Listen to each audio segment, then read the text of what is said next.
This room has always been very overwhelming because it's just, there's so much stuff. So my plan for today, now that I've already got some of it done and kind of figured out the lay of the land a little bit, is to first build boxes that could be immediately listed either by me or Casey. So these are things that we list a lot. These are things that we know. These are things that we don't need to do a lot of research on. So that's kind of my first goal, is to get those boxes built. The quicker we can get through the stuff that can be listed, I feel like this room is gonna empty out quicker. So I think that's what we're going to do today primarily. So let's tackle this together.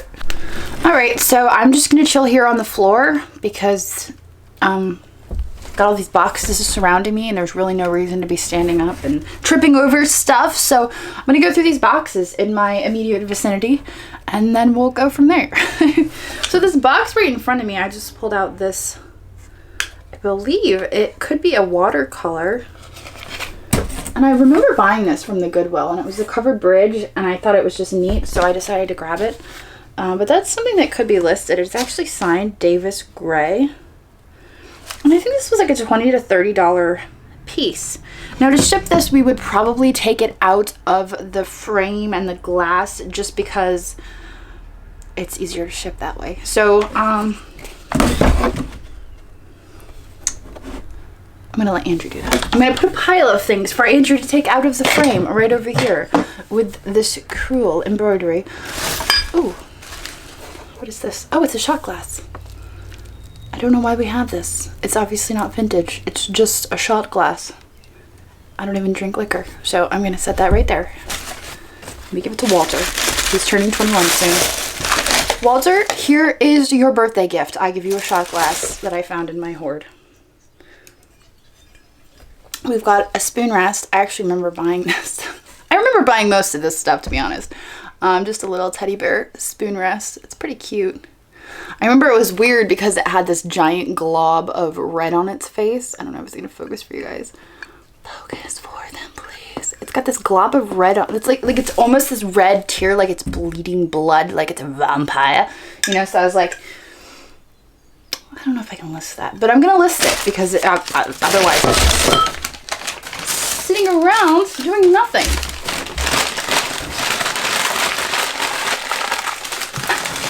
All right, what else do we have? Oh my gosh, these things. Okay, so let me tell you the story about these because this is a fun story. So I pulled these out of the bins because they were selling for about $10 a piece on eBay. And I've got about too many of them, obviously. And we listed one to try to see like how they would do on eBay, and it ended up selling I think for $6, which was great because we got it at the bins and you're charged by the pound and they don't weigh very much, so we obviously made some money on it. Now the person contacted us and said this doesn't work. She was the most difficult person I have ever had to deal with on eBay. She was horrible. Like, I think I'm gonna do a video on the worst eBay customers I've ever had to deal with, and she will be at the top of the list. So she purchased this from us and she claimed it was overwound and it would not play music because when you wind it up, it doesn't play music. You have to do this. And so she claimed it didn't work. It's overwound, it doesn't work. And so she shipped it back to us, and the first thing I did was take it out of the box and go like this.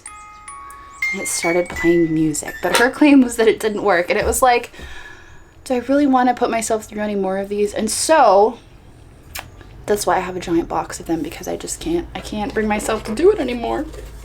My thought on these was, yeah, they're kind of outdated. They're actually music telephone rests, so they're like old-timey hold music basically, so you could put your phone down on this and it would play music, and it was a form of hold music essentially. Obviously they don't really have a purpose nowadays, but my thought was that you could basically take this apart and use the music box. I mean, honestly, I don't know like how much sense that makes if it's really, you know, or you could just buy a music box instead of taking this all apart. But I thought it was a good idea. But this woman, and she was upset because Our return address didn't match our eBay address because we had been using Drew's parents' address for the longest time as our return address. And so she was just like, and she wrote this really nasty note when she returned it that it does not work. And she was very unpleased with this, and the shipping should have been this. And we charged her 30 cents too much on shipping. It was absolutely the worst. Absolute worst. She wrote us some really negative feedback, and I believe eBay ended up removing it because it was like so crazy. And I was on the phone with eBay. I'm like, I'll play you the music box. Listen. And they're like, yeah, that's a music box. You know, I called them at least 3 times, but it was crazy. So needless to say, I've got a whole box of these that I'm probably going to end up donating back because it's not something, it was a bad experience, and now when I look at them, that's all I can think about. But Sam spent so much time actually matching the boxes up with the music box because all of the music boxes play a different song. Oh, this one's missing its little...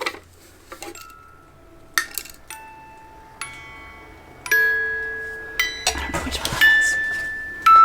I don't know. So yeah, these are probably going to end up being donated back. This is a donate box. I remember building this box. This was my donate box. So this was another mistake that I made. Speaking of mistakes, let's talk about what's in the donate box. So I purchased this when we were at St. Vincent's, and I thought, you know, oh, that's kind of a fancy French name there on the tag. And a lot of you commented to let me know, oh, they sell those at the airport and they're worth $5. And I was like, crap, I paid $8 for that. So that was another one of my fails while we're talking about it. And this, I will blame this one on Andrew. This was another one. These don't sell for very much if you ever come across them. They are the Bird and Bottle Inn mugs. And I mean, I think technically if we were to sell it, we could probably break even on it. But it's just, once we personally pay Walter to ship it and Casey to list it, we're losing money. But if we were like a one-man show, we might be able to break even on it. But it's not even worth the time to list at this point. So that is my donate box. Oh, and this. I know you guys don't mind when I list chip stuff.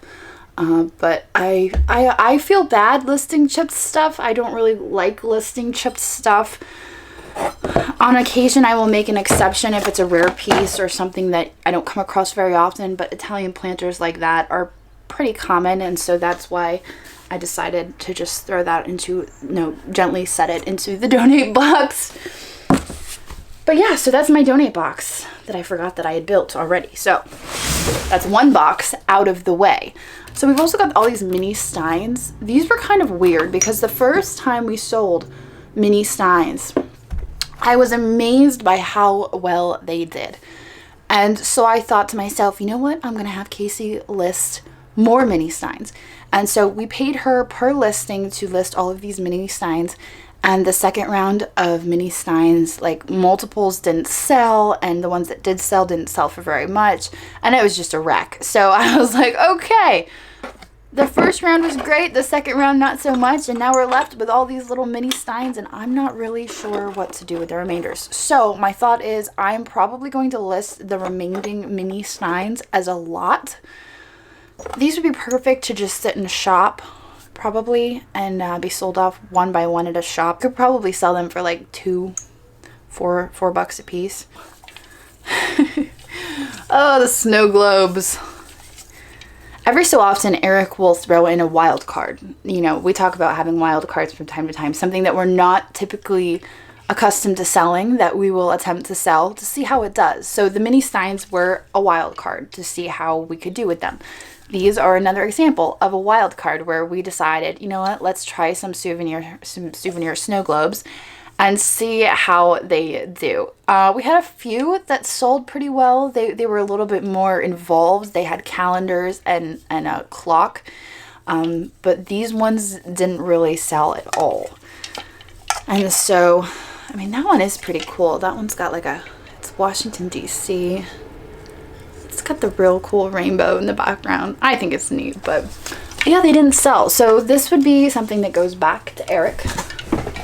Actually, Actually, I have a box here. This is one of my Eric box, actually. They're in my Eric box. Redone. I was kind of on the fence about getting rid of these or hoarding them. I think for now I'm going to hold on to them and keep them. But yeah, so this is our Eric box. We've got the, you guys remember that topaz depression, the yellow depression glass? We got that in there. So we'll push that over there. And look, we made some room on the floor. So I'm going to move you guys and we're going to keep going.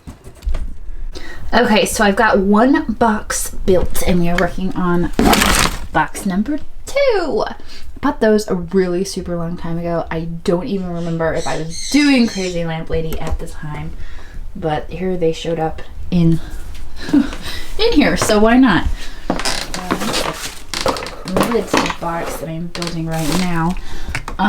We're gonna pull out this. This is Ivy in Snow. That is the name. It is an EAPG piece, but that is the pattern name, is Ivy in Snow. I do know that. So that is gonna go in here. At least list that one because we know the pattern name. That looks like it would be pretty easy to figure out. Obviously it's got some flowers on it. Yeah, I'm gonna wrap that one though before I stick it in the box. Oh look, another Ivy and Snow. Might as well list them both.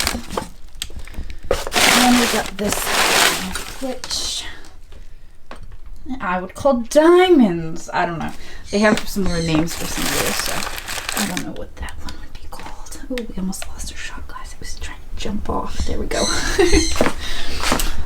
But that actually empties out this tote. So we're making some progress here. This thing's over by the door. Ooh, and I think those are empty too, so we've got some empty totes moving that way. That is this footstool to a Haywood Wakefield that I actually have in Andrew's office. And I don't know how I ended up with the footstool in here and he ended up with the chair in there, but that's just how it happened. So we're gonna have to reunite those and maybe try to sell it in the shop when we do open. Well, I've had these tucked back here for quite a while. We recently sold that stemless daisy jar and it did pretty well, so I think I'm gonna pull these out and maybe list these. The reason that I had these stashed back here, I believe, is because a few of them had shipping. I mean, obviously they're going to have shipping. They're very old, turn of the century. You can see the shipping here. These are attributed to a consolidated goods. Actually, there's not really a whole lot of shipping on these at all. Well then, really the only chip I'm seeing is right here and it's just little flea bites. So yeah, those are definitely absolutely worth listening. We've got this. I think somebody was asking about this. This is a little milk glass toothpick holder. Okay, so we're setting stuff aside in this box that is Christmas stuff. You know, a lot of people say you can sell Christmas stuff all year long, and you can. However, you can get more money for it around the end of October into November and December. So we prefer to list our stuff when Christmas stuff starts getting a little hot, rather than just, you know, in the middle of April. So we are going to set aside the Christmas stuff in this box, stick it away until the end of October, and then we will revisit it. So I've got a lot of Christmas stuff. I was actually kind of surprised. I was finding a lot of ornaments up on the shelves. I had some figurines and obviously that tree skirt.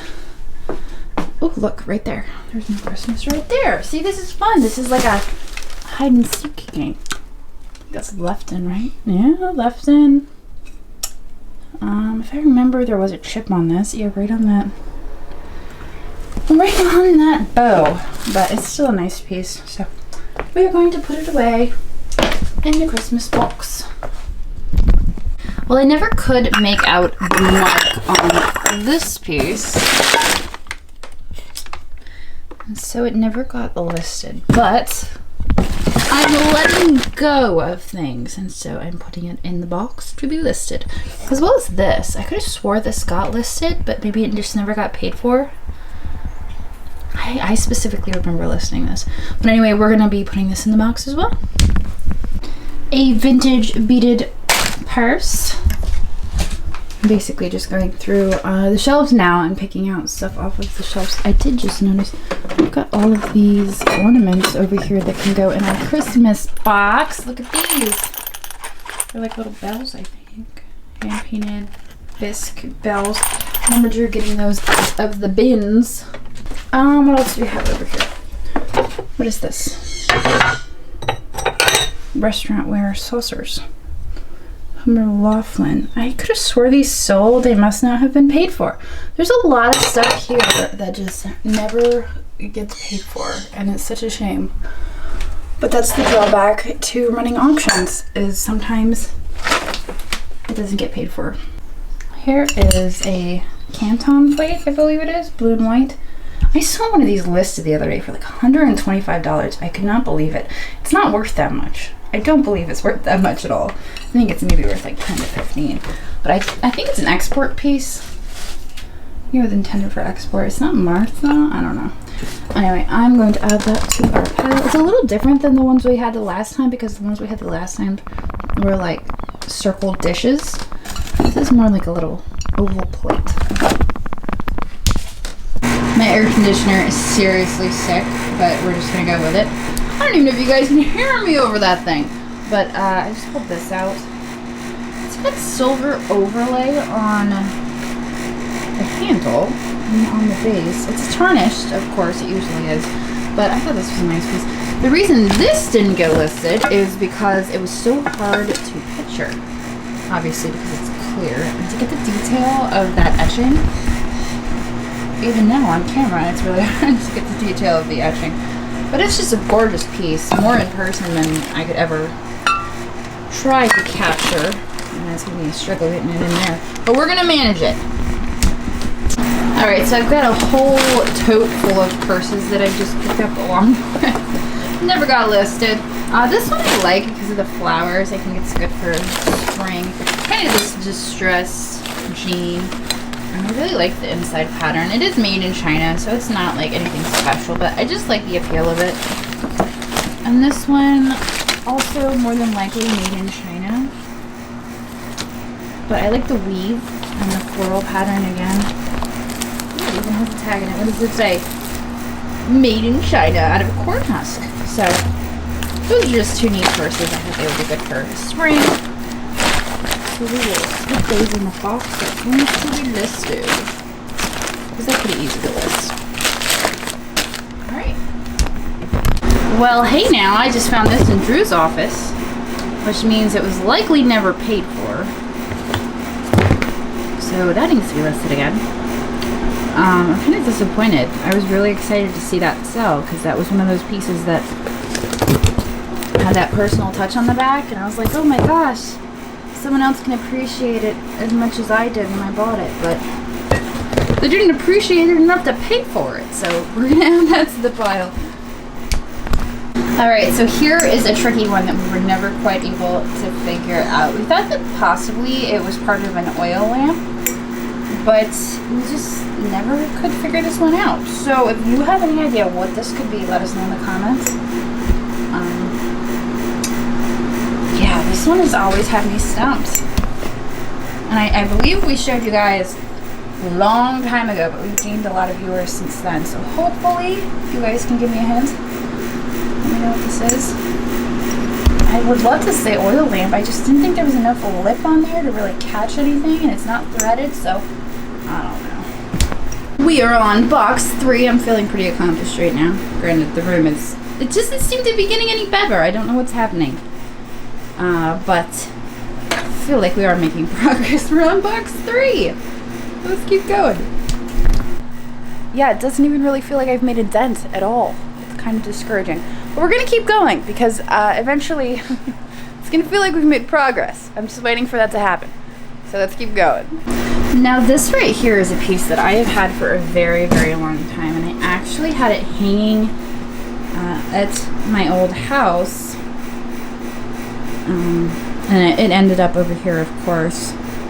I bought it at a at a church rummage sale. I remember I only paid a few dollars for it. It's 1952. Sam D. Thomas. I just really liked this piece, and I don't think it's anything special, but that was a piece that really I liked that piece. So we're getting into some stuff that I haven't seen in a really long time. It's a Century by Salem. It's kind of a nice spring florals. What's hiding in here? I don't even know what's hiding in here. Oh, we've got some Irish coffee mugs. Those would have been perfect for St. Patty's Day. It's a shame we didn't get those listed in time. Alright, I'm going to dig through here, see what else I can find. Maybe we'll get those Irish coffee mugs in here to be listed. Just uncovered this beauty. Now it's flashed and etched. Unfortunately, it does have a little chip there on the edge, but I don't know. I think it was originally intended as a goblet, but I would totally use that as a vase. The bottom is weighted enough that you could put some flowers in there. Okay, we are going to place a copper luster pitcher in the box. Now, if you come across the copper luster pitchers with the faces on them, like a portrait, the people on them, those ones can be worth money. These ones are about worth $20 to $40. They're not really worth a whole lot. Now we have almost filled up the third box. There is one last thing that I'm going to be placing in the box, and I wanted to show it to all of you because it is something special that I've kind of been holding on to, and I didn't actually show you guys, but I am going to show you now. So here you go. It's a teapot. Well, it doesn't really help that I'm holding it in front of the window. But it's not just any teapot. This is a cube teapot, and it would be worth probably about $200 to $300, I believe. However, unfortunately, ours is as is. For a number of reasons. First of all, you'll see there's a big chunk out of the lid. There's damage here. There's cracks. It's glued together. But a lot of people in the comments are like, why do you sell stuff that is broken? There's a few reasons. First of all, a lot of people express interest in using some of this broken stuff in crafts. Using some of the broken glassware in mosaics, some of the broken china to make broken china jewelry. The reason I would sell a piece like this is because it's typically in good condition, worth $200 to $300. In this condition, I wouldn't expect it to be worth $20 to $30, but it makes for a good display piece. It does not make for a good functional piece. If someone were to display this with their teapot collection because they cannot afford a $200 to $300 teapot, it would do the trick, you know, and then maybe somewhere down the line in their collecting, they can purchase an actual cube teapot. But, yeah. So, I've had this for quite a while. I haven't listed it because it is broken, but I think we're going to list it. So, we will put in the description that it as is. We'll take pictures of all the damage, about how it's glued back together, it's got a chip, but it'll give somebody an opportunity to maybe add it to their collection as a placeholder until they can get the actual cube pot. So there you have it. On that note, I really hope the air conditioning wasn't too loud. I won't actually know until I get to editing. And if it was, next time we'll just do this without the air conditioning on. But it was getting really hot up here. We don't really have any air conditioning besides that unit, and that unit is on its last leg. So anyway, I hope you guys enjoyed this video. We were kind of just putzing around. Tomorrow we are going over to the shop. We're going to be going through some of the stuff that we got from a antique shop clean out that we did, a booth clean out, and I think we're going to be meeting with Eric because he's got a load of stuff that he's bringing over to the shop. So I'm excited to see some new stuff. Obviously we've just been going through some old stuff, but oh gosh, we're almost halfway through the month and halfway through this lockdown. So quarantine, stay-at-home orders, but we will survive this one day at a time. So there's a train coming, and I will see you guys tomorrow. Later. I do. You see it? Over there if you look close. Oh yeah, over there. If you Look at that really good rainbow. Mommy, Yeah. there's a rainbow! Hager's outside! Hager came out to see a rainbow! Hager! Oh my goodness! Hager, Hager! You've never been outside before. This is weird. I got a harness for you. Ooh. Get a harness for him. I have one. I have a harness for him. Put him on it. That's so pretty. Put him on it. Let him walk around outside. My family calls it my superpower. It's my ability to see value in things that other people might overlook.